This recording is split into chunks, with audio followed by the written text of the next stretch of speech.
everyone! Again, welcome na naman dito sa aking YouTube channel. Again, this is Yana and today's video, utang serya pa rin tayo mga beshies. At ayan, isang pautangan na naman ang ating pag-usapan na kung saan pwede nga daw tayong makahiram hanggang 24,000 pesos daw. Pero kapag first time mo na umutang ay hanggang 12,000 lang yung pwede nating mautang. At meron nga itong nilagay na loan terms na nasa 6 to 7 months na rin kasi 120 days to 240 days. Okay, so busisihin natin yan mga beshies kung maganda nga ba itong pautangan na ito. Pero bago ang lahat, kung ikaw ay bago pa lang dito sa aking YouTube channel or maaaring lagi kang nanonood sa mga videos ko pero hindi ka pa nakakapag-subscribe, ay huwag mong kalimutan na mag-subscribe na para makasali sa ating weekly pa-Gcash giveaways. At syempre, meron din po tayong monthly pa-cellphone giveaways. At congratulations nga po sa winner natin ng mga previous month. Okay, so let's get back to the topic. Ang pag-uusapan natin ay itong MADA PH. Okay, itong MADA PH po magkaiba sa Madali Loan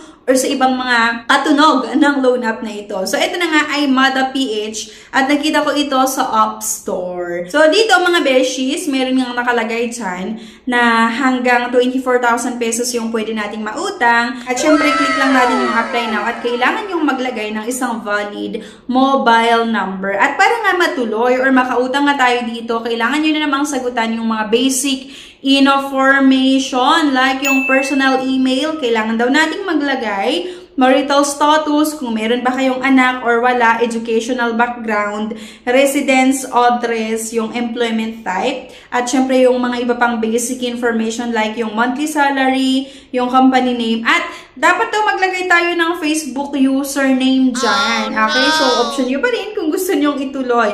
Pero sa case ko nga, tinuloy ko pa rin talaga, naglagay ako ng Facebook name para masubukan nga yung loan app na ito. Okay, emergency contact na naman, kailangan nating maglagay dyan at ID information. Upload or take ID picture, ID type, ayan, yung ID number at yung kompletong pangalan nyo. Syempre, at ito na nga daw yung mga ID na tinatanggap like yung UMI, GSIS ID, yung SSS, PRC ID, yung passport, yung PhilHealth, yung driver's license, yung Pag-ibig, voter's ID, at yung national ID. At Gcash na naman yung pinili ko dito mga besh. Okay? So, yun talaga yung paborito kong piliin. At credit limit in evaluating 58 second. We are evaluating your credit limit. Maximum limit can reach 28,000 after timely repayment. Kailangan ko daw magbayad doon or before yung due date nga para tumaas yung pwede kong mautang hanggang 28,000 pesos. A few moments later. Ayan, pagkatapos kong sagutan yung sandamakmak na impormasyon na hinihingi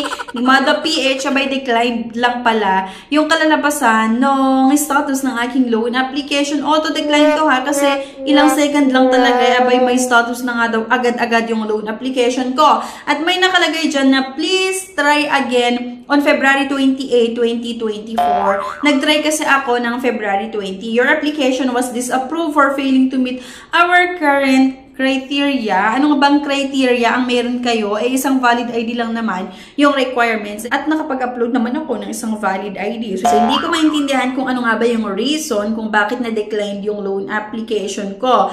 Pero syempre gusto ko pa rin malaman kung magkano nga pa talaga yung pwede nating mautang. Kaya ayan, pumunta na naman ako sa reviews ng iba't ibang umutang nga dito sa kanilang app. And naloka ako at laking pasalamat ko nga din mga beshies na hindi natuloy ang aking loan application kasi marami yung mga negative ang reviews sa loan app na ito. Kagaya nung isang umutang nga dito, never borrow sa loan app na ito, sined nila yung 2020 kahit hindi ako nag-confirm. Tapos after 7 days, 3,220 babayaran mo, hindi siya helpful. Lalo lang, naging problema. Diba, ang natanggap lang ni borrower ay 2,020 pesos. At ang kailangan niyang bayaran within 7 days ay 3,220. Kaya okay na din na hindi na-aprobahan ang aking loan application. At ito pa yung isa, too high for interest. Ay gusto daw nitong utangin ay 3,000. Kaya lang ang matatanggap ay 2,020 pesos at kailangan mong bayaran within 7 days yung 3,200.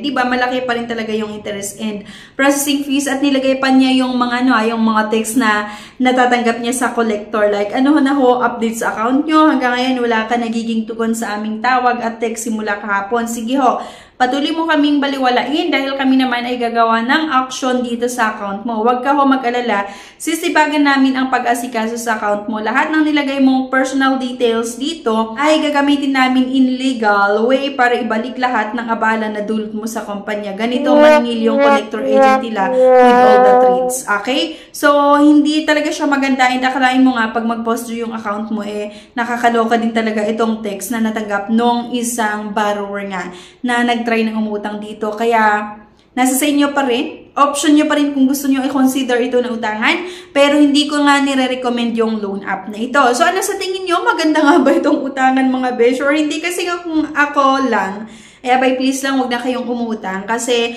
mas lalo kayong malulubog sa utang at dagdag problema pa ito sa inyo. Okay? So, yan lang. Bali, share ko yung experience natin sa loan app na ito. At sana may nakuha kayo na idea. Please don't forget to click the subscribe button at huwag niyong kalimutan na i-share yung ating video. Thank you guys at see you on my next video. Bye-bye! Subscribe na para makasali sa pa-GCash at cellphone giveaways na mai-announce every 25th of the month. Mechanics. 1. Find the 3 words in this video. 2. I-comment ang 3 words in order. 3. Like this video, subscribe, comment, and share. If declined sa bank and other loan apps, pwede niyong subukan yung ibang options. See the links sa description at sa comment section below. Click the link and apply. Disclaimer: try or apply at your own risk.